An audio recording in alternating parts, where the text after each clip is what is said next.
अस्सलाम वालेकुम जी, खदीजा महमूद शाहिद और एक बहुत इंटरेस्टिंग गेस्ट के साथ मैं हाजिर हूँ। अच्छा, आज की जो मेरा सेशन है ना, वो बहुत तरीकों से बड़ा इंटरेस्टिंग होने वाला है। और इंटरेस्टिंग होने वाला क्यों है कि आज के मेरे मेहमान हैं, वो उनको मैं कहती हूँ मिस्टर परफेक्शनिस्ट। अच्छा, उनको मिस्टर परफेक्शनिस्ट कहने में इसमें कोई ना लफाजी है ना कोई एग्जैजरेशन है। रीज़न ये है कि मुझे आज भी याद है कि 2011 का साल था और कुद्दूसी साहब की बेवा की शूट हो रही थी। मैं उन दोनों एक निजी यूनिवर्सिटी में पढ़ा रही थी और उसके बाद फिर ये था कि मुझे अपने स्टूडेंट्स को कुछ प्रैक्टिकल जो है वो लोकेशन पे भी ले जाके कुछ चीज़ें दिखानी होती थी। वहां पर मैंने एक डायरेक्टर साहब को देखा। ओ माय गॉड, जहां अगर इवन 2 मिनट का भी सीन हुआ है, जैसे ही वो सीन कट हुआ है उसके बाद फौरन पोछा लगता था। यानी कहीं अगर गर्द नजर आ रही है, नहीं नहीं ये गर्द नजर आ रही है, मुझे गर्द नहीं चाहिए, दो दो तीन तीन दफा उसकी डस्टिंग हो रही होती थी।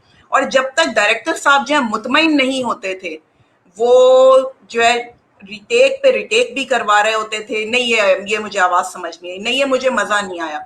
मैंने कहा क्या इंसान है। मतलब लोग आज के दौर में कहते हैं यार काम टालो काम निपटाओ, ये शख्स जो है ये मतलब अपना अपनी जो है जो जात है उसको भी मुश्किल में डाल रहा है, और जो इस वक्त इसके साथ है उनका तो खैर अल्लाह ही हाफिज है। तो आज की कहानी शुरू करते हैं एक लड़के की कुछ अनकही बातों से, और वो उन अनकही बातों की डिटेल्स तो वो लड़का खुद ही बताएगा। तो लेकिन मैं ये बताऊंगी कि जो आज मेरे मेहमान हैं दूसरी स्क्रीन पे आपको नजर आ रहे हैं, मजहर मोइन, उनके काम की छोटी सी सिर्फ झलकियां मैं आपको बताना चाहती हूँ। सीरियल्स में गुगली मोहल्ला, मोहब्बत जाए भाड़ में, कुद्दूसी साहब की बेवा, मिट्ठू और आपा, कितना सताते हो, हैवान, मेहरपोश, शाहरुख की सालियां, प्यारी बिट्टो। और इसमें मैं क्रेडिट दूंगी मजहर मोइन को कि बहुत अरसे बाद हमने सितारा और मेहरुन्निसा के बाद अगर अतीका ओडो और सानिया सईद को इकट्ठे देखा तो वो था प्यारी बिट्टो में। और उसके अलावा फिर डाउन सिंड्रोम चाइल्ड पे बेस करता था एक serial Iltija, Siskiyan, Latadaad teleplays, romance of Ranchhod line, Dulha Bhai, और सिरे घाट की फरजाना, मैडम रिजवाना और बेबी शबाना, और सबसे अहम रूही बानो जो लेजेंडरी हमारी आर्टिस्ट थी, उनका जो आखिरी प्ले था उसका क्रेडिट भी जाता है कि मजहर मोइन ने उनसे भी काम करवाया, और वो काम था एक और औरत। बहुत सारी बातें आज करनी है, बहुत सारे सवालात हैं, तो मिलते हैं मजहर मोइन से। अच्छा मजहर, बात करते हैं वहां से, मैंने कहा ना कि एक लड़के की कुछ अनकही बातों से हम शुरू करते हैं कि कैडेट कॉलेज पटारो से निकल के एक लड़का जो है वो एसीएमए का स्टूडेंट है, और फिर 2001-2002 में उसको एक बस दिल में ख्याल आता है कि नहीं अब मुझे कुछ नया करना है। जरा वहां से कहानी हो जाए मजहर। बिल्कुल हो जाए। देखिए, पढ़ाई, एजुकेशन, जैसी बात है वो तो ज़रूरी है किसी भी प्रोफेशन के लिए। मतलब आप किसी भी प्रोफेशन में जाएंगे, पढ़ाई आपकी बहुत इंपॉर्टेंट चीज़ है। आई मीन 75-80% आप जो होते हैं वो अपनी एजुकेशन की वजह से होते हैं। एजुकेशन आपको बहुत कुछ देती है, कॉन्फिडेंस देती है, आपको डील करने का तरीका बताती है, आपको नॉलेज देती है, आपको अवेयरनेस देती है। तो एजुकेशन का तो कोई भी जो है वो उससे पीछे हटने का कोई रास्ता नहीं होना चाहिए। बाकी और ये चीज़ शायद अंदर थी, क्रिएशन थी। कभी I never planned actually, I never thought actually कि मैं कभी भी आऊँगा मीडिया में, या मैं डायरेक्टर बनूंगा, या मैं प्रोड्यूसर बनूंगा, या मैं क्या बनूंगा। चीज़ें खुद ब खुद होती गई, रास्ते खुद ब खुद बनते गए, मैं चलता चला आया इस चीज़ में। बट हाँ, एक चीज़ जो मैं अपने साथ साथ लेके चल रहा था और चल रहा हूँ अपने पेरेंट्स के बाद, कि किसी भी प्रोफेशन में जाओ तो वहाँ पे हमेशा इंसान का एक पोजीशन आपको अटेन करनी चाहिए। तो कहीं भी ना किसी भी जगह पे खाली ट्रायंगुलर की तरफ घूमना नहीं चाहिए, डटोलना नहीं चाहिए अपने आप को। तो ये चीज़ है बस खाली। और सवाल करें, सवाल से जवाब आते नहीं, रहेंगे। सवाल मैंने कहा ना, सवाल तो आज मेरे पास बहुत है और मैंने बहुत सारे पॉइंट्स लिख के भी रखे हैं। और मैंने अपने लोग जो देखने वाले हैं, मैं आज उनको एक बात और भी बताना चाहती हूँ मजहर के बारे में, कि मजहर में एटीट्यूड बिल्कुल नहीं है। ना एटीट्यूड दिखाते हैं और ना एटीट्यूड सहते हैं। अब मैं एज ए साइकोलॉजिस्ट कुछ अपनी ऑब्जर्वेशन भी बता रही हूँ, और उससे बाद फिर मैं सवालात आपसे मजीद करूंगी। फ्रैंक होने में बहुत वक्त लगाते हैं, दोस्तों के दोस्त हैं, एरोगेंस बर्दाश्त नहीं है, और मेरा ख्याल है कि कोई अगर एक राइटर इनको ये कह दे कि नहीं मैंने जो लिखा है वो वो जो है उसका जो है ज़ेर ज़बर जो है वो भी आगे पीछे नहीं होगी, तो मेरा ख्याल है कि उसके बाद फिर मज़हर के साथ काम करना नामुमकिन होता है। Mazhar, am I right? You are absolutely right Khadija, thank you so much. आपने मेरे बारे में इतना अच्छा बोला, जो मैं सोचता हूँ वाकई ये सब चीज़ें हैं जो मेरी पर्सनैलिटी का हिस्सा है। और मैं कहता हूँ राइटर्स के बारे में ये बात कि देखिए, राइटर्स जो ये कॉम्प्लेक्स वाली बातें करते हैं कि हमारा कोई भी वर्ड आगे पीछे ना किया जाए। तो पहली बात तो ये कि अगर आपको अपने डायरेक्टर पे ट्रस्ट नहीं है तो आप काम क्यों कर रहे हैं भाई उनके साथ। दूसरी बात ये कि अगर आप इतने ज़्यादा रिजिड है इस चीज़ के ऊपर तो आप खुद को रिडायरेक्ट कर रहे हैं अपने प्ले को। तो ये सारा गेम जो है वो ट्रस्ट का है। अगर आपको ट्रस्ट नहीं है, मतलब मैं ऐसे डायरेक्टर सेट पे होता हूँ, बहुत सारे एक्टर्स अच्छे होते हैं तो कहते हैं इसको अगर हम ऐसे नहीं ऐसे कुछ कर लें, तो देखिए टीम वर्क हम क्यों बोलते हैं, तो मिलजुल की चीज़ें मजे की बनती है ना। तो यहाँ पे कोई ईगो का मसला नहीं होना चाहिए। तो मुझे वाकई उनसे उन राइटर से शिकायत है। खैर अल्हम्दुलिल्लाह मैंने ऐसे राइटर के साथ बहुत कम काम किया है, शायद एक दो दफ़ा किया होगा। बाकी मैंने जिनके साथ भी काम किया है वो मेरे दोस्तों में से हैं और अच्छा लिखते हैं, उनको ट्रस्ट है मुझ पर। तो जहाँ पे ट्रस्ट की बात आती है वहाँ पे ये ईगो नहीं होती, ये कॉम्प्लेक्स नहीं होता, मुझे लगता है ऐसा। जैसे मैं फसी के साथ इतना सारा काम किया है, कभी मुझे ये प्रॉब्लम कभी रिएक्शन नहीं है कि उससे कभी मुझे कहा हो कि एक वर्ड ऐसे ऐसे ना हो। ये चीज़ें हमारी डिस्कशन होती है। हम तो दिन रात इतनी डिस्कशन में थे, मतलब चाय पे डिस्कस करना, लॉन्ग ड्राइव पे चले जाना, उस पर डिस्कस करना। तो सेट से पहले मेरा जहन पका हुआ होता था, इसको यूँ करना, इसको यूँ करना, इसको यूँ करना। मतलब परफेक्शनिस्ट बहुत है। मैंने आपको कहा ना, मेरी बहुत ऑब्जर्वेशन ये थी, क्योंकि मैंने तो काफी इनके एपिसोड्स जो है मैं आके मैं अपने स्टूडेंट्स के साथ जो है वो देखा भी करती थी, उनको एक प्रैक्टिकल एक्सपोजर देना होता था। मतलब ये मेरी ऑब्जर्वेशन होती थी। मैंने कहा ना, बेशक 2 मिनट का सीन हो, 10 मिनट का सीन हो, उसके फौरन बाद जो है जिस तरीके से होता है ना कि वही सेट दोबारा सेट हो रहा है, पोछा भी लग रहा है, गर्द सफाई भी, डस्टिंग भी हो रही है, ये सारी चीजें, तो ये हमेशा से अंदर ये आदत रही है या बाद में डेवलप हुई है? मैं आपको बताऊँ खदीजा, आप बहुत सी चीज़ें ज़िंदगी में सीख नहीं सकते। आपकी वो पर्सनैलिटी का हिस्सा है, होते हैं या नहीं होती वो चीज़ें। ये सब चीज़ें जो आप कहती हैं कि परफेक्शनिस्ट होना या टाइम मैनेजमेंट की बात है, ये सब मैंने अपने घर से सीखी है, अपने पेरेंट्स से सीखी है, अपने माँ बाप से सीखी है मैंने। तो मुझे याद है कि मेरे अम्मी को हमेशा मैं देखा था कि वो घड़ी देख के काम करते थे। मुझे मालूम था कि 12 बजे अम्मी इस क्या कर रही होंगी, 4 बजे अबू क्या कर रही होंगे। तो टाइम मैनेजमेंट वहाँ से, फिर क्योंकि मैं रहा हूँ हॉस्टल में, तो वहाँ पे तो बड़ा स्ट्रिक्ट था ना कि आपको दे दी 30 सेकेंड्स, कि 30 सेकेंड्स में you have to make your bed, आपने अपना शाल लेना है, आपने अपना यूनिफॉर्म पहनना है। आपके पास टाइम कितना है, नॉट इवन आपके पास 1 मिनट भी नहीं है, आपके पास सेकेंड्स हैं। तो वो स्पीड आती गई वहाँ से। बाकी जहाँ तक ऑर्गेनाइज होने की बात है, मुझे लगता है वो सब आप घर से सीखते हैं। तो मेरे अच्छा ख्याल से ये मजहर, बोल रहा है।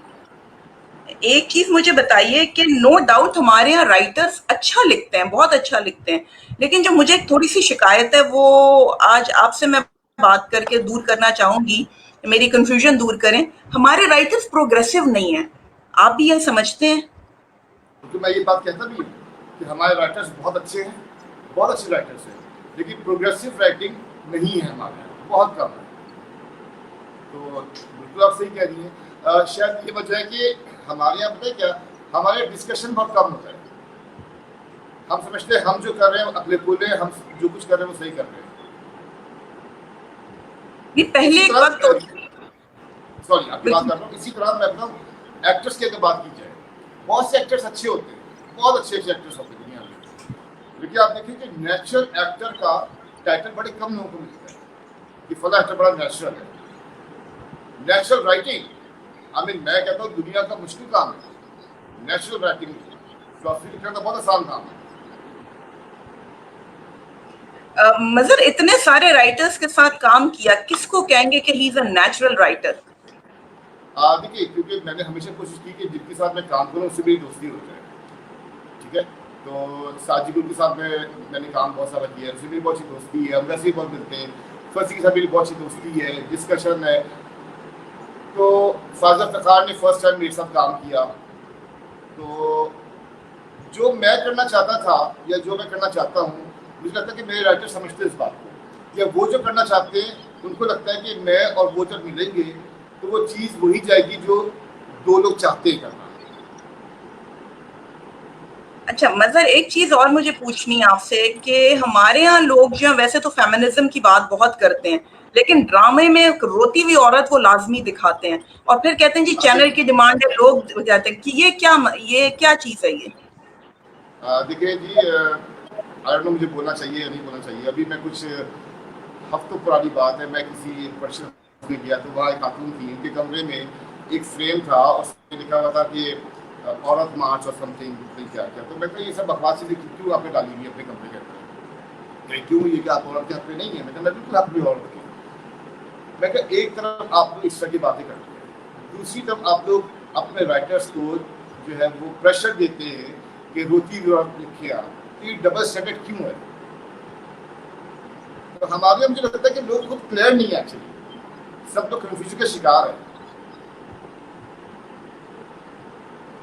अच्छा मजहर, एक और चीज भी है कि जब हम बात करते हैं कि जी नया डायरेक्टर है और ये, जब आप डायरेक्शन की फील्ड में आए तो आपको किन चैलेंजेस का सामना करना पड़ा?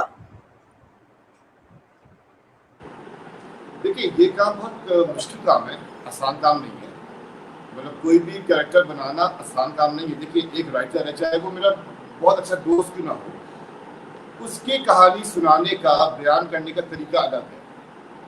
ऑफ कोर्स दो I mean two person can never see the world with the same vision. मेरा अलग एग्जैक्टली। होगा, फला का अलग होगा, ये तो फर्क होता है हमेशा ना।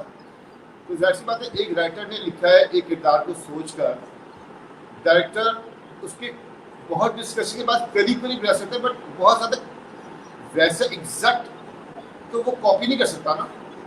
तो कैरेक्टर मेकिंग बाकी मुश्किल काम है।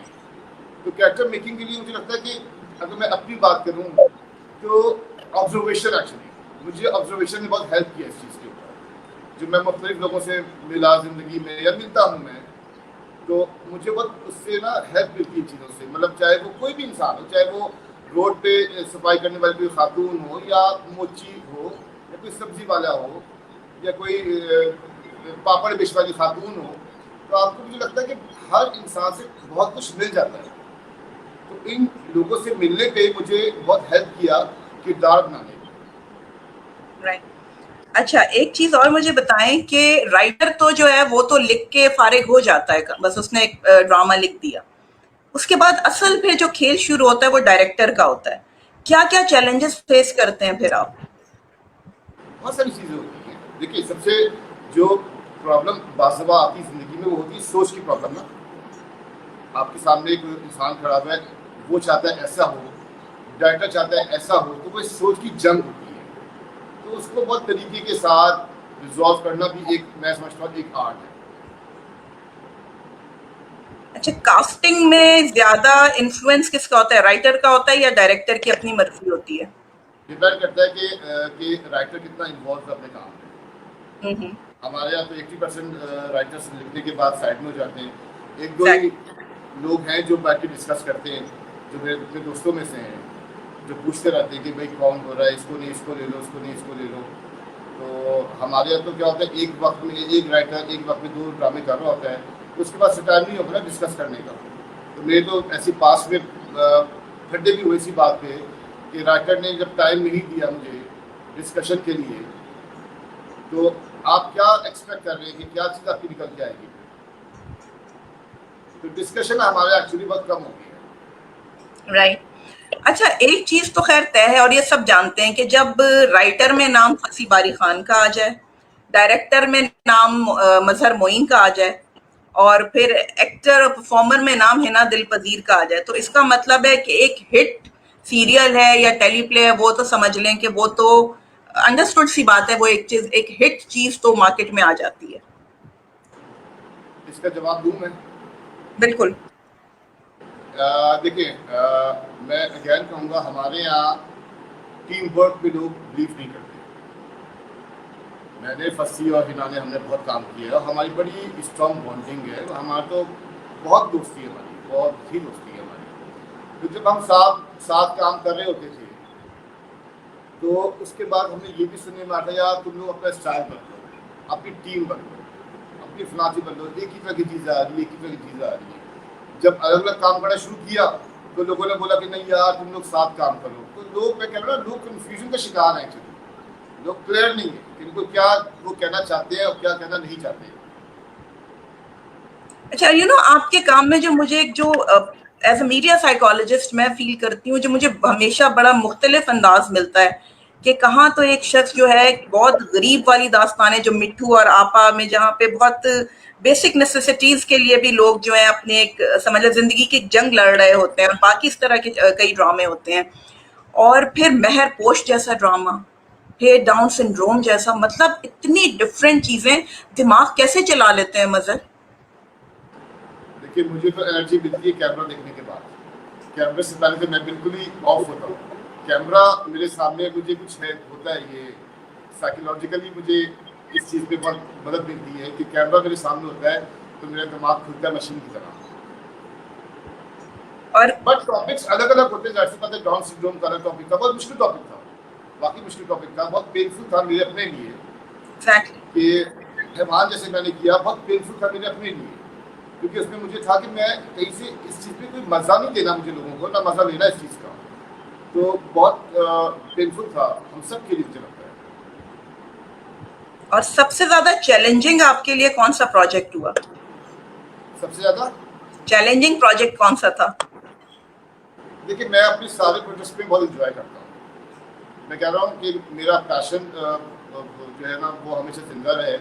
तो मैं हर दिन जब शूट पे जाता हूँ तो मैं बहुत नर्वस भी होता हूँ, एक्साइटमेंट भी मुझे होती है, मैं खुश भी होता हूँ, मैं डर भी रहा होता हूँ। तो मैं कहता हूँ कि ये कैफियत रहे मेरे अंदर हमेशा, मैं कभी भी बोर ना हूँ इस चीज़ से। और मैं समझता हूँ जिस दिन मैं बोर हो जाऊँगा, मुझे लगता है कि मुझे साइड में हो जाना चाहिए। बाकी अच्छा, मुश्किल शूट कुछ होती है, जैसे कुल्लू साहब की बेवा, मैं कहता हूँ बहुत मुश्किल शूट थी। वो आप लोग देख के बहुत इंजॉय करते हैं, बट उसकी शूट बहुत ही बोरिंग शूट थी। आपको पता है फर्स्ट डे जो था खुदी साहब की बेवा का, सुबह 8 बजे का कॉल टाइम था और नेक्स्ट डे 8 बजे हमारा पैकअप हुआ था। हमने सिर्फ 3 सीन्स किए, सिर्फ 3 सीन्स किए। तो बाद से बाद सबको कैरेक्टर में लाने के लिए बहुत टाइम चाहिए होता है, और उनमें एक्टर्स भी अच्छे थे, वो टाइम देते थे, वो हर जगह फंसे हुए नहीं थे। फंसी की बहुत हेल्प थी कि नहीं इसको ऐसे नहीं, ऐसे कर लो, इसको ऐसे नहीं। तो मैं कहता हूँ अच्छी चीज़ हमेशा मिलजुल की होती है, डिस्कशन के साथ ही होती है। अच्छा, मजहर आपके साथ चूंकि बहुत अच्छी एक अंडरस्टैंडिंग बात कह भी सकती हूँ कि कुद्दूसी साहब की बेवा वो प्रोजेक्ट साबित हुआ कि जिसको जहां मतलब बड़े एक्सट्रीम उसका एक रिस्पॉन्स आया, जहां तारीफ बेइंतहा हुई तो वहीं तनकीद भी बहुत हुई। असल में तो बशीर की बात समझी नहीं, वो तुझे हलाल करने को कह रहे होंगे तो समझी हलाला। अगर ये राज अफशा हो भी गया तो मैं भी बेबाक अदाकारों की तरह इसे तस्लीम करूंगी। कई ड्रामों में हलाले के नजरिए को मैं देखकर बहुत मुतासिर हुई थी, क्योंकि इस सूरत में ड्रामे में हीरोइन को एक टाइम पे 2-2 वजी हीरो का साथ मिल जाता है। यूं समझो मेरी जिंदगी में भी 2-2 हीरो आ चुके हैं, बशीर और नजीर। नजीर को तो छोड़ देती, अरे डायन भी साथ घर छोड़ देती है। ये डाइन का फॉल्ट है। बिल्कुल हुई, बिल्कुल हुई। देखें बात ये होती है कि एक तो मैं कहूँगा सबकी अपनी अपनी पसंद नापसंद का सबका राइट है, उस पर क्या किसी को बोलना। और ये भी नहीं होता कि जी जो चीज़ मैं करूँ या कोई भी करे वो हर चीज़ लोग उसको पसंद करेंगे। सबके अपने पॉइंट ऑफ व्यू होते हैं, अच्छा भी कोई कहेगा, बुरा भी कोई कहेगा। बात तो अच्छे टेस्ट की भी होते हैं, बात तो बुरे टेस्ट की भी होती है, मैं ये भी कहूँगा। बात अच्छी पेंटिंग को भी लोग बोलते हैं क्या बकवास है। तो ये सारा टेस्ट का गेम है। क्या मुश्किलात हुई थी कि एक खातून है और वो एक साथ इतने सारे कैरेक्टर्स हैं कि वो माँ भी है, वो पड़ोसन भी है, वो बेटी भी है, वो नजीर भी है, और वो सारा, वो किस तरह मैनेज करते थे आप? नहीं इसमें हिना को मैं कहूँगा कि हिना का बहुत ये पेशेंस है कि हिना ने इतनी ज़्यादा समझदारी के साथ इतना दिल लगा के उससे काम किया है। ये तो सारा क्रेडिट उसका जाता है। और देखिए बात ही कि गेटअप चेंज करना तो इतना मुश्किल काम शायद नहीं है, लेकिन हर फ्रेम में रहकर टोन चेंज करके बोलना बहुत मुश्किल काम था। वो सारा क्रेडिट जाता है हिना को। और बाकी बात ये कि इसमें हिना भी क्यों है, भद्रिका भी क्यों है, तो इसमें जो है वो अम्मा भी क्यों है, इतने सारे लोग थे। वो मैं और फसीला एक्सपेरिमेंट करते रहते थे अच्छा इसको नहीं ऐसे कर लेते हैं, इसको ऐसे नहीं ऐसे कर लेते हैं। तो अपनी ज़िंदगी में बड़े एक्सपेरिमेंट भी किए इस वक्त ना। और ये जो प्यारी बिट्टो है, ये मैं देख रही थी, ये भी बड़ा एक पेनफुल वो था। मतलब मुझे जो आपकी पर्सनैलिटी में एक चीज़ लगती है कि आप बहुत ज़्यादा सेंसिटिव किस्म के इंसान हैं।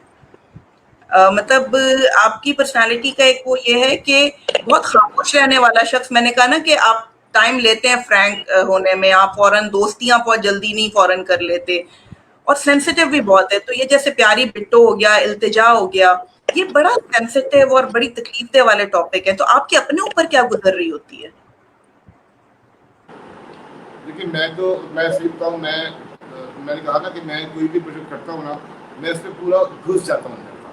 तो वाकई तकलीफ होती है, आप फील करते हैं। जब तक आप फील नहीं करेंगे आप कैसे वो चीज़ बता सकते किसी भी इंसान को। तो मुश्किल चीज़ें तो होती हैं, उससे निकलने के लिए, मतलब मैं तो खैर एक्टर नहीं हूँ, बट एज डायरेक्टर मुझे निकलने में टाइम लगता है।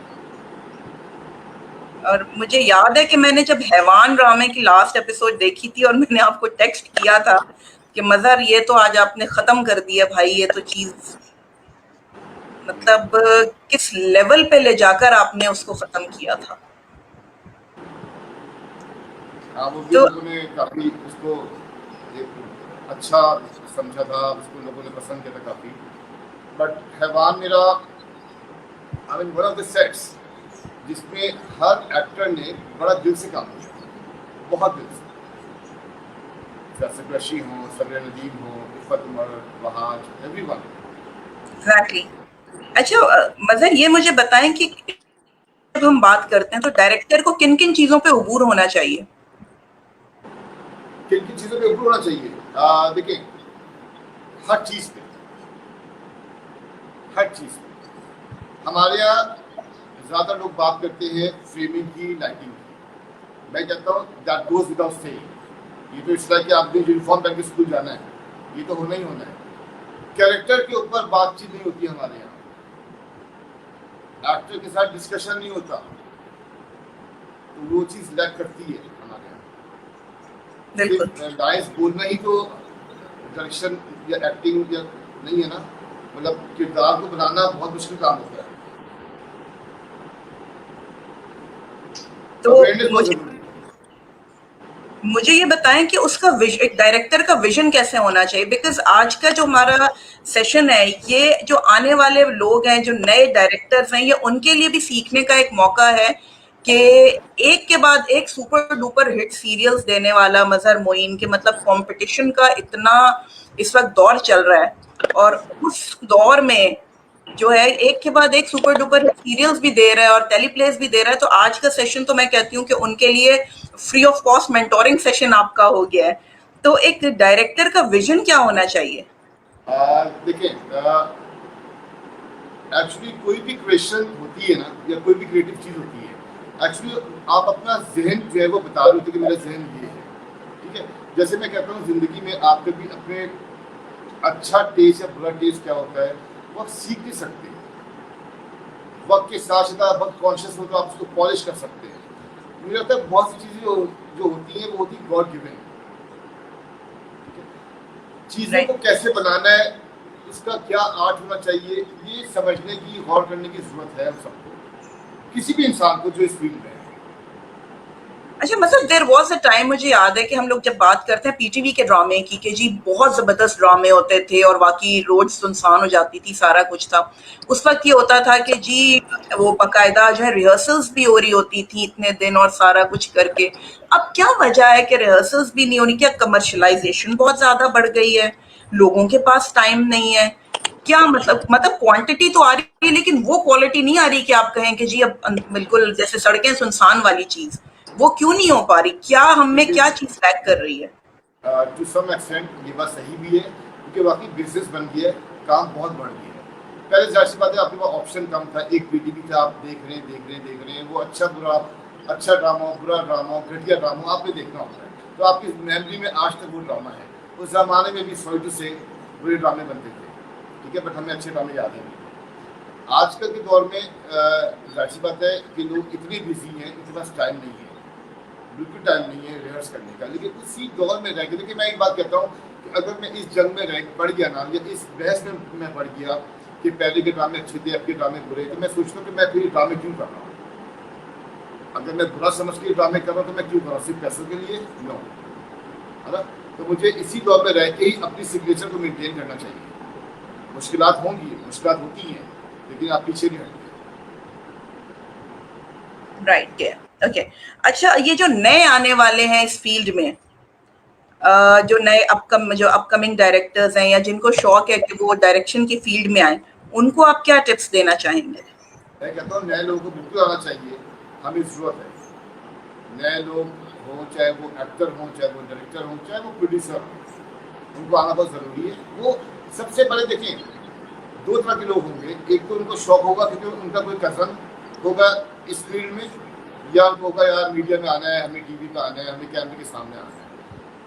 सेल्फ एनालिसिस बहुत इंपॉर्टेंट है। अपने आप को टटोलिए, अपने आप को जानिए कि आपके अंदर वो सारी चीज़ें हैं या नहीं है। अगर है तो उनको ब्रश अप करें, पॉलिश करें उन चीज़ों को, और बिल्कुल आ गया, ये ग्राउंड खुला हुआ है, बैठ के आप काम करें। तो उनको किन किन चीजों का ख्याल रखना चाहिए? क्या वो आप कह रहे हैं सेल्फ एक्चुअलाइजेशन उनके अंदर होनी चाहिए? वो अपने अंदर क्या कोई चेकलिस्ट है, या क्या उनको क्या किस किस चीज पे उनको अबूर होना चाहिए? देखिए, सही और गलत की समझ सबसे इम्पोर्टेंट। देखिए, अच्छा स्क्रिप्ट क्या होता है, बुरा स्क्रिप्ट क्या होता है, बहुत ही जेन्युइन वे में ये मालूम होना चाहिए। एक कम अच्छे स्क्रिप्ट को आप कितना बेहतर बना सकते हैं। हर स्क्रिप्ट आपके पास आउट क्लास नहीं आता ना, हर स्क्रिप्ट तो कभी भी नहीं आएगा आपके पास आउट क्लास, आपको बनाना पड़ता है। तो वो क्या चीज़ बनाने वाली चीज़ है वो आपको मालूम होना चाहिए।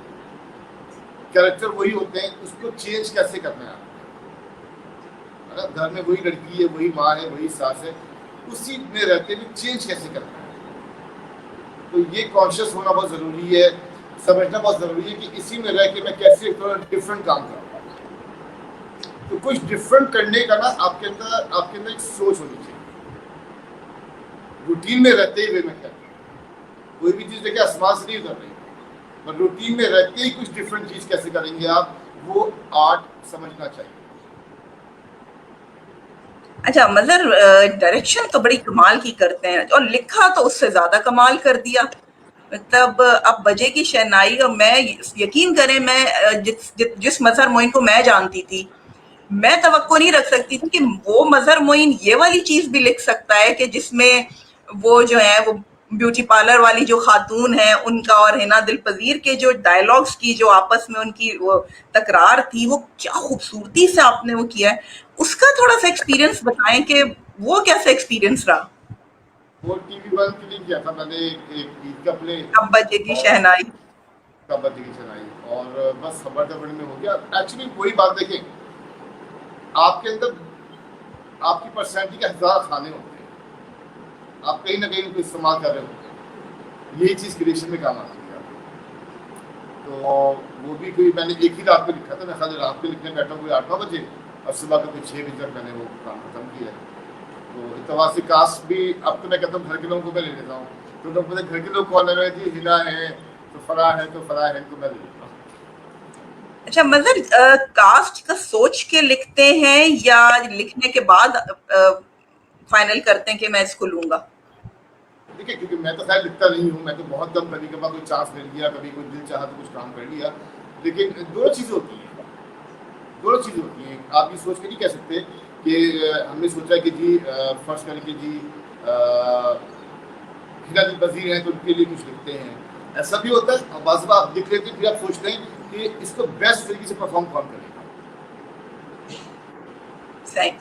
अच्छा मजर, मुझे एक दो चीजें, बात कर रहा हूँ, एक और चीज़ ये कि प्रॉपर कास्टिंग भी एक आर्ट है।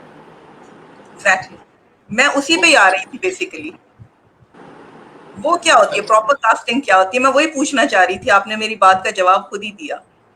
प्रॉपर कास्टिंग हमारे पता है, देखिए मैं आपको बताऊँ एक मोटिवेशन सी एग्जाम्पल, कि कोई कॉमेडी प्ले होता है, ठीक है, उसमें हम नहीं सोचते हैं कि हम किसी को भी उठा के ले लें कि जी A+ कास्ट हो गई है। देखिए, कॉमेडी का मतलब ये नहीं कि आप कॉमेडी करें या हंसाएं लोगों को, मैं तो उसके बहुत ही अगेंस्ट हूँ कि कॉमेडी आप कभी भी नहीं करते हंसाने के लिए। दूसरी बात ये है कि उस इंसान का आपको मालूम होना चाहिए कि उसका सेंस ऑफ ह्यूमर कैसा है। एक इंसान का थर्ड क्लास जीरो किस्म का सेंस ऑफ ह्यूमर है, अब आप उसको बोलते हैं कि कॉमेडी प्ले करनी है, तो ये समझना ये होना बहुत जरूरी है। कॉमेडी के लिए मुझे लगता है कि कॉमेडी के लिए सेंस ऑफ ह्यूमर का अच्छा होना बहुत जरूरी है, वैसे भी इंसान के लिए जरूरी है, जिंदगी गुजारने के लिए बहुत जरूरी है। ये मुझे बताएं, लोकेशंस कहाँ से तलाश करते हैं? और इतनी यूनिक लोकेशंस होती हैं आपके ड्रामों की, बंदा सोच में रह जाता है कि कहाँ से ढूंढ के ये शख्स लेकर आता है। नहीं, अब तो जब देखिए, जब मैं शुरू किया जासी बात है, तो हमने मैन ऑफ ने स्टार्ट किया था, तो हमने वही कराची की पुरानी गलियाँ, पुरानी बालकनी, पुराने दरवाजे, तो हम उस पर करते गए। तो लोगों के लिए मैंने आपसे क्या कहा कि देखिए, उसी दौर में रह के आप कुछ डिफरेंट करें, तो हमने उन्हीं जगह को हमने सोचा कि हम इन जगहों के ऊपर काम करके इन जगहों के किरदारों को हम लेके आते। फिर वक्त बदलता गया, आगे बढ़ते गए, फिर लोगों ने उसको इतना ज़्यादा ओवर एक्सपोज कर दिया, तो वो उसकी जो थी ना एक यकसानियत, वो ख़त्म हो गई। तो बाकी कि पुरानी गलियाँ, अब मज़ा आता है मुझे अभी भी, शायद मेरा जहन ऐसा है क्या है, मुझे मज़ा आता है अभी भी। वो पुराने, जैसे कभी कभार मैं संडे की सुबह कभी आप जाएँ, सुबह 6 बजे 7 बजे एम्प्रेस मार्केट, उसका ग्रोसरी यहाँ पे मिलती है, आपको एक अलग ही बॉन्ड मिलेगा वहाँ पे। तो वो लगता है पाकिस्तान के सारे, उधर दुनिया के सारे लोग मौजूद होते हैं। तो मुझे साउथ इंडियंस भी मिलते हैं उधर, मुझे जो है वो पारसी लोग भी मिल रहे होते हैं, तो सिख लोग भी मिल रहे होते हैं मुझे, तो वो अच्छा लगता है मुझे देखना। तो मुझे मेरा जहन इस तरह का है। और कोई चीज ये बता, अब ये अपकमिंग प्रोजेक्ट क्या है जिस पे आप काम कर रहे हैं? हम क्या शाहकार आपका एक्सपेक्ट करें? पता नहीं शाहकार है नहीं, लेकिन आप साजिद गुल ने लिखा है डोर के नाम से, जियो सेमिस का प्रोड्यूस कर रहे हैं इसको, और ईद के बाद इंशाल्लाह। और खुद कुछ लिख रहे हैं? मैं अभी तो कुछ भी नहीं कर रहा। अच्छा मदर, मुझे अब जाते जाते ये बताएं कि what is the future of media industry? जो आजकल हालात चल रहे हैं, क्या फ्यूचर देख रहे हैं मीडिया इंडस्ट्री का? भाई, you are saying what's the future of media industry, मैं तो कहता हूँ what's the future of Pakistan. दुआ करें कि सब कुछ सेट रहे, अल्लाह करे। मीडिया इंडस्ट्री तो एक बहुत और चीज़ है, हम तो बहुत बड़े स्केल पे बात करें कि पाकिस्तान अल्लाह में सेफ है, बेहतर है। लेकिन हम जब आपकी फील्ड से अगर बात करते हैं, तो क्या देखते हैं मीडिया इंडस्ट्री का, क्या आपको फ्यूचर क्या नजर आ रहा है? नहीं, मीडिया इंडस्ट्री फ्लरिश कर रही है, अच्छे लोग हैं यहाँ पे काम करने वाले, अच्छे प्रोड्यूसर्स हैं। जैसे मैं काम अभी कर रहा हूँ सेमिस के साथ, उनकी प्रोडक्शन वगैरह, उनकी चीज़ें बड़ी अमेजिंग है, बड़ा मजा आता है उनके साथ काम करने। तो चीज़ें बेहतर से बेहतर हो रही हैं, लेकिन जहाँ पे चीज़ें खराब होंगी, चीज़ें अच्छी भी होती हैं। एनीथिंग एल्स यू वांट कि आप आने वाले लोगों को कोई मैसेज देना चाह रहे हैं? मैं कहता हूँ कि देखिए, मेरा अपना ये फेथ है, इंसान सब कुछ कर सकता है, सब कुछ कर सकता है, उससे क्लियर होना बहुत ज़रूरी है। मेहनत करे, सही choosing the right platform is very important. तो ये कुछ चीज़ें होती हैं बेसिक, जो समझ के आगे आए, बढ़े आगे। और अच्छे नए जितने भी, मतलब मैं मिलता हूँ नए लड़के लड़कियाँ जो स्टूडेंट्स हैं किसी यूनिवर्सिटीज़ के या नापा के या और जगह के भी अच्छे हैं, इनको चाहिए अच्छा प्लेटफॉर्म चाहिए, इनको चाहिए अच्छी गाइडेंस चाहिए। तो इसी तरह से लोग आगे बढ़ेंगे, और इसी तरह से चैनल वालों को, हम लोगों को, इनको आगे बढ़ाना चाहिए। दिल से दुआ है कि अल्लाह पाक आपके हर प्रोजेक्ट को बहुत कामयाबी दे, और हम उस प्रोजेक्ट की कामयाबियां जो हैं, मतलब उसको हम एंजॉय करें, हम देखें, और wish you all the best. Thank you so very much mother. Thank you so much. Thank you mother. Allah Hafiz.